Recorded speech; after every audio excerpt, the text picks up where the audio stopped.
चलिए आज देखते हैं रासायनिक अभिक्रिया और रासायनिक समीकरण के कुछ ऑब्जेक्टिव टाइप क्वेश्चन। जो मेरे चैनल पर नए हैं, चैनल को लाइक कीजिए, शेयर कीजिए, सब्सक्राइब कीजिए ताकि आप लोग को एग्जाम से रिलेटेड न्यू वीडियोस मिलते रहें।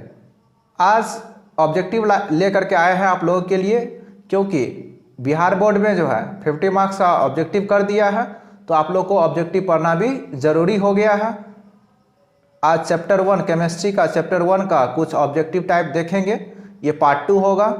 पार्ट 1 अपलोड हो चुका है चैनल पर, उसमें 20 क्वेश्चन बताया गया है, बहुत अच्छे तरीके से एक्सप्लेन किया गया है। जो मेरे चैनल पर नए हैं उस वीडियो को जा करके देखिए और अपने कॉपी में भी नोट करते जाइए ताकि आप लोग बार बार उसको रिवाइज कर सकें। देखिए, निम्नलिखित अभिक्रियाओं में से कौन विस्थापन अभिक्रिया है? ठीक है, विस्थापन अभिक्रिया क्या होता है? जो अधिक क्रियाशील धातु है वह कम क्रियाशील धातु को विस्थापित कर देता है यौगिक से, तो उसको कहते हैं विस्थापन अभिक्रिया। अधिक क्रियाशील वाला जो होगा वह कम क्रियाशील वाले को क्या कर देगा? विस्थापित कर देगा। तो देखिए इस चारों ऑप्शन में कौन हो सकता है? ये देखिए, ये तो नहीं होगा क्योंकि ये बड़ा जो है, बड़ा यौगिक जो है टूट करके छोटे छोटे यौगिक में चेंज होता है, तो उसको हम लोग कहते हैं वियोजन अभिक्रिया। ऑप्शन बी सही होगा। देखिए, लोहा जो होता है वह कॉपर से ज़्यादा सक्रिय होता है। लोहा जो है कॉपर से बहुत ही ज़्यादा सक्रिय होता है, इसी कारण से लोहा कॉपर को क्या कर देगा? हटा देगा। हटा दिया है, हटा करके भेज दिया है उधर, कॉपर अलग हो गया और ये सल्फेट जो है उससे ये लोहा चिपक गया है। तो जब ये किसी को हटा करके उसका स्थान ले लेगा तो यही अभिक्रिया क्या कहलाती है? विस्थापन अभिक्रिया कहलाती है। क्वेश्चन नंबर 2 देखिए, निम्नलिखित में से कौन रेडॉक्स अभिक्रिया है? रेडॉक्स अभिक्रिया। तो देखिए, रेडॉक्स अभिक्रिया किसको कहते हैं? ऐसी अभिक्रिया जिसमें ऑक्सीजन का जो है ऑक्सीडेशन होता है, ऑक्सीजन का ऑक्सीडेशन या फिर हाइड्रोजन का रिडक्शन होता है, तो उसको कहते हैं रेडॉक्स रिएक्शन, मतलब रेडॉक्स अभिक्रिया। इसमें देखिए ये ऑप्शन सी सही है। देखिए ये कैल्शियम ऑक्साइड है, ऑक्सीजन क्या हो रहा है? रिड्यूस हो रहा है, रिड्यूस होकर के क्या बन रहा है? Calcium chloride. ऑक्सीजन देखिए हट गया है यहाँ से, यहाँ कैल्शियम क्लोराइड बन गया और ऑक्सीजन किसके साथ अटैच हो गया? हाइड्रोजन के साथ। इसमें हाइड्रोजन जो है उसके साथ अटैच हो गया ऑक्सीजन, तो इस अभिक्रिया को कहते हैं रेडॉक्स अभिक्रिया। अवक्षेपण अभिक्रिया से किस प्रकार का लवण प्राप्त होता है? तो देखिए अवक्षेपण अभिक्रिया से हमेशा अविलेय पदार्थ प्राप्त होगा। अविलेय पदार्थ हमेशा अविलेय पदार्थ हमेशा प्राप्त होता है अवक्षेपण अभिक्रिया से। अविलेय पदार्थ समझते हैं क्या किसको कहते हैं? जो पानी में नहीं घुलता है, जो पानी में नहीं घुलता, जैसे बालू हो गया, आटा हो गया, ये सब अविलेय पदार्थ है जो पानी में नहीं घुलेगा। तो अविलेय पदार्थ हम लोग को अवक्षेपण अभिक्रिया से मिलता है। लौह चूर्ण पर तनु हाइड्रोक्लोरिक अम्ल डालने से क्या होता है? देखिए लौह चूर्ण क्या होता है? Fe होता है। उस पर हाइड्रोक्लोरिक एसिड डालेंगे HCl, तो क्या बना लेगा? FeCl2 बना लेगा। देखिए ये जो है लोहा है, लोहा को इंग्लिश में आयरन कहते हैं, उसका सिंबल होता है Fe। जैसे ही आयरन को हाइड्रोक्लोरिक अम्ल से अभिक्रिया करवाएंगे तो क्या बन जाएगा? ये आयरन क्लोराइड बन जाएगा और हाइड्रोजन गैस रिलीज होगा, निकलेगा। तो कभी भी देखिए कि लोहा जो है, लोहा मतलब कोई भी धातु अगर अम्ल से अभिक्रिया करता है तो वह हाइड्रोजन गैस रिलीज करता है, मतलब हाइड्रोजन गैस प्रोड्यूस करता है, हाइड्रोजन गैस निकलता है। कोई भी धातु अगर अम्ल से अभिक्रिया करता है तो कौन सा गैस निकलता है? बार बार क्वेश्चन बोर्ड में पूछा जाता है, आप लोग ध्यान रखेंगे, हाइड्रोजन गैस निकलता है।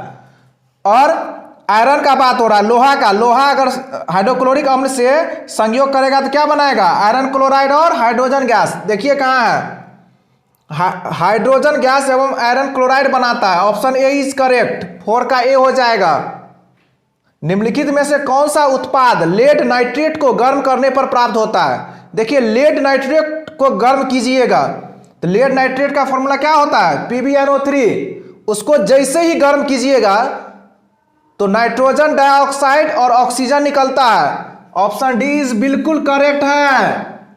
लेड नाइट्रेट को जैसे ही गर्म कीजिएगा तो नाइट्रोजन डाइऑक्साइड गैस और ऑक्सीजन गैस प्रोड्यूस होगा, मतलब निकलेगा।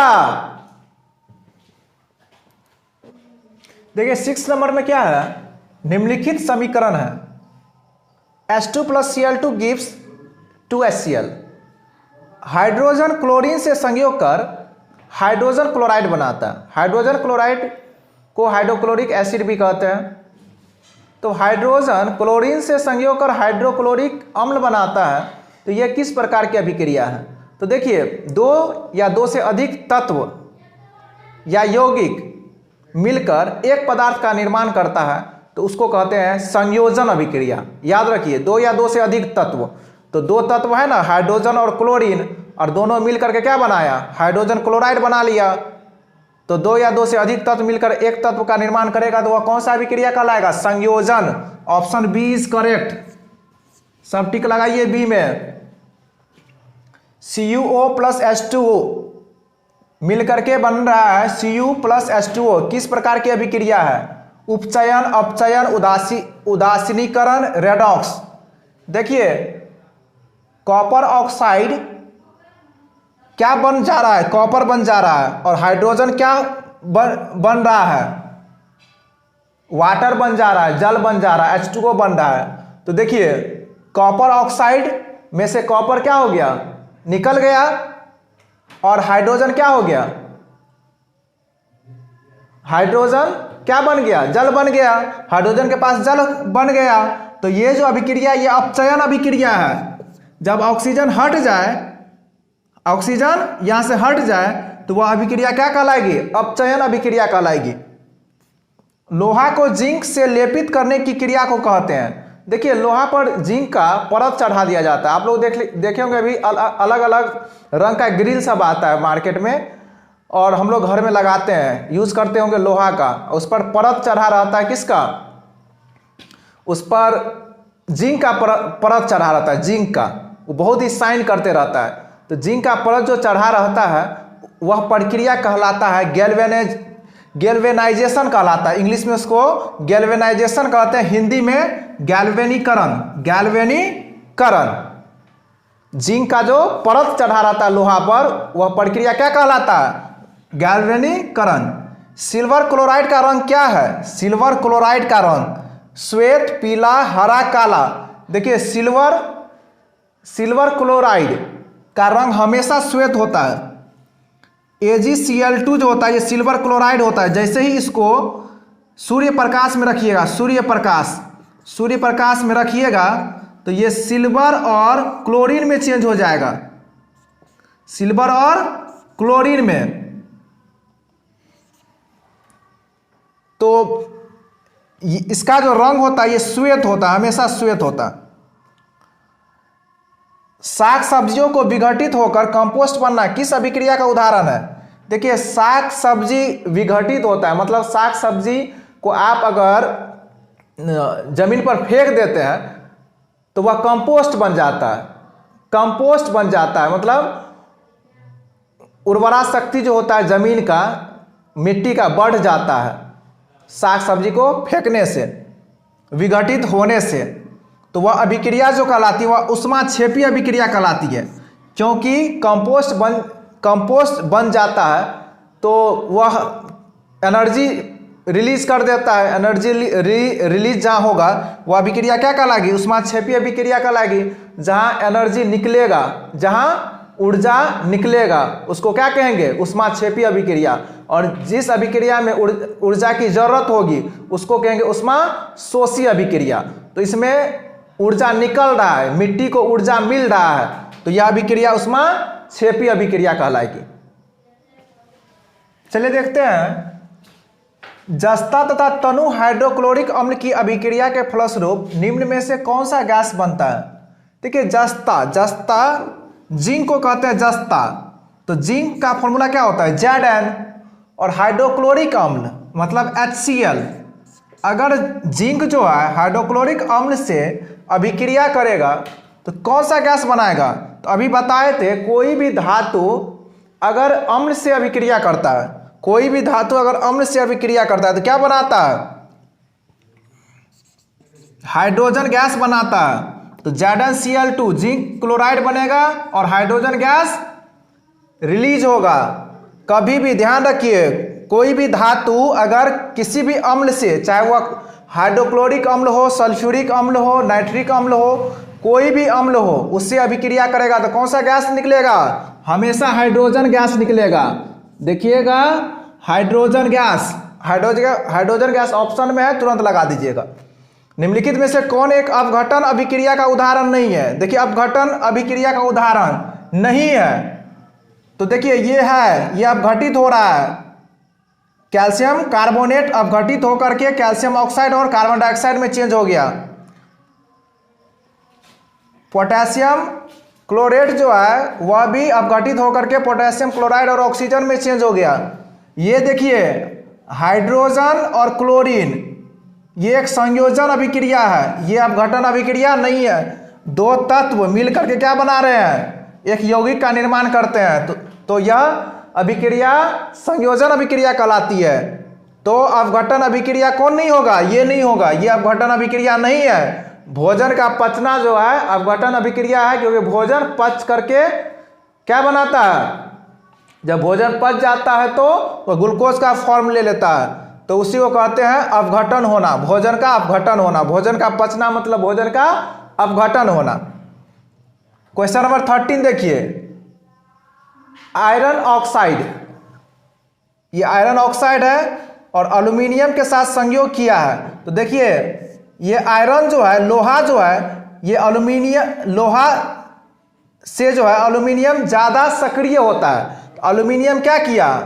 लोहा को हटा दिया, कहा कि तुम उधर साइड लग जाओ। देखिए हटा दिया इसको, तो एल्यूमिनियम ऑक्साइड बना लिया और आयरन को साइड कर दिया, लोहा को साइड कर दिया। तो इस अभिक्रिया को क्या कहते हैं? विस्थापन अभिक्रिया कहते हैं। अभी बताएं विस्थापन अभिक्रिया, डी सही है, डी में टिक लगाइए। विस्थापन अभिक्रिया, विस्थापित कर दिया, हटा दिया। अधिक सक्रिय धातु कम सक्रिय धातु को यौगिक से हटा देगा, उसी अभिक्रिया को क्या कहेंगे? विस्थापन अभिक्रिया कहेंगे। नीचे दी गई अभिक्रिया में से कौन सा कथन सही है? कॉपर ऑक्सीजन के साथ संयोग करके कॉपर ऑक्साइड बना लिया, तो कॉपर का क्या हो रहा है? ऑक्सीकरण हो रहा है। कॉपर में ऑक्सीजन मिल गया तो कॉपर ऑक्साइड बन गया, तो मतलब कॉपर का ऑक्सीकरण हो गया। Option A is correct, copper का ऑक्सीकरण। निम्नलिखित में से कौन सही है? देखिए Na2CO3 × 5H2O, Na2CO3 × 10H2O, ये सही है। ये सोडियम कार्बोनेट होता है। सोडियम कार्बोनेट में वाटर की जो मात्रा होती है वह क्रिस्टल के फॉर्म में होती है, क्रिस्टल के फॉर्म में। उसमें 10 मॉलिक्यूल्स ऑफ वाटर होते हैं। तो सोडियम कार्बोनेट का जो जनरल नेम है उसको कहते हैं कपड़ा धोने वाला सोडा। कपड़ा धोने वाला सोडा जो होता है वह सोडियम कार्बोनेट होता है। उसमें वाटर जो है क्रिस्टल के फॉर्म में पाए जाते हैं। तो 10 molecules of water of crystallization इसमें क्या होते हैं? पाए जाते हैं। तो सोडियम कार्बोनेट इंटू 10H2O, इसको टिक लगाइएगा, वो सब गलत है सारा। वाटर की मात्रा कितना पाई जाती है सोडियम कार्बोनेट में? 10। चलिए 16 नंबर देखते हैं। निम्नलिखित में से कौन द्विविस्थापन अभिक्रिया है? तो देखिए द्विविस्थापन अभिक्रिया किसको कहते हैं? कि दो यौगिक जो है, दो यौगिक अपना आयन को एक्सचेंज करता है। आयन जो है पढ़े होंगे, आयन का जो फॉर्मेशन होता है, आयन जो बनता है वह इलेक्ट्रॉन के खोने से या फिर पाने से, इलेक्ट्रॉन के लेन देन से आयन बनता है। तो आयन जब एक्सचेंज करता है, आयन का अदल बदल होता है, तो उसको कहते हैं द्विविस्थापन अभिक्रिया। तो देखिए H2 + O2 H2O, आपको लग रहा होगा ये संयोजन अभिक्रिया है। Mg + O2 MgO, दो तत्व मिलकर के एक यौगिक बनाया है, संयोजन अभिक्रिया है। ये देखिए C नंबर AgNO3, ये आयन है, इसमें NaCl, ये आयन है। आयन एक्सचेंज कर लिया, देखिए AgCl, Ag के पास Cl और Na के पास NO3 दिख रहा होगा इसमें, ये द्विविस्थापन अभिक्रिया है। C नंबर आयन को क्या कर लिया, अदल बदल लिया है। Ag के साथ Cl आ गया है, Na के साथ NO3 आ गया है, देखिए वहां। और H2 + Cl2 तो संयोजन अभिक्रिया है।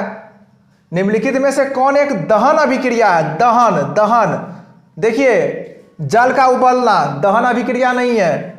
दहन मतलब जलेगा और जलने के बाद क्या होगा, नया सब्सटेंस का फॉर्मेशन होगा। तो मोम का पिघलना, पिघल रहा है, कोई बात नहीं है, नया चीज नहीं बन रहा है। पेट्रोल का जलना, पेट्रोल जल रहा है, ये दहन अभिक्रिया है। दहन अभिक्रिया में क्या होगा, नया चीज का फॉर्मेशन होगा। तो जलने के बाद पेट्रोल जब जलता है तो क्या निकलता है, कार्बन डाइऑक्साइड निकलता है। श्वसन किस प्रकार की अभिक्रिया है? श्वसन उपचयन अभिक्रिया है, ऐसी अभिक्रिया जो ऊर्जा रिलीज करती है, एनर्जी रिलीज करती है, वह अभिक्रिया क्या कहलाती है? उपचयन अभिक्रिया। श्वसन एक उपचयन अभिक्रिया है, क्योंकि श्वसन के कारण ही हमारे बॉडी को क्या मिलता है, ऊर्जा मिलता है। निम्नलिखित अभिक्रियाओं में से अपघटन की अभिक्रिया कौन है? अपघटन, देखिए ये तो अपघटन नहीं है, वो भी नहीं है, ये C अपघटन अभिक्रिया है। C देखिए पोटेशियम क्लोरेट जो है वह अपघटित होकर के पोटेशियम क्लोराइड और ऑक्सीजन में चेंज हो रहा है, तो ये हो जाएगा आपका अपघटन अभिक्रिया। इलेक्ट्रॉन के स्थानांतरण से बने यौगिक कहलाते हैं।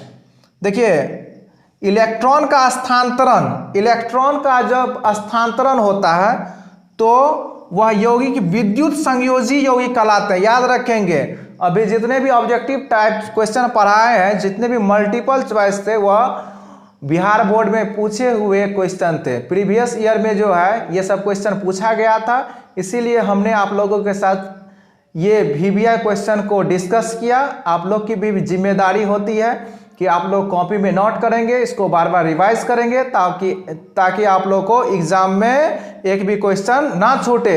और चैनल को सब्सक्राइब करते जाइए, वीडियो को लाइक कीजिए और दोस्तों में भी शेयर कीजिए, ताकि आपके दोस्त को भी बेनिफिट मिल सके।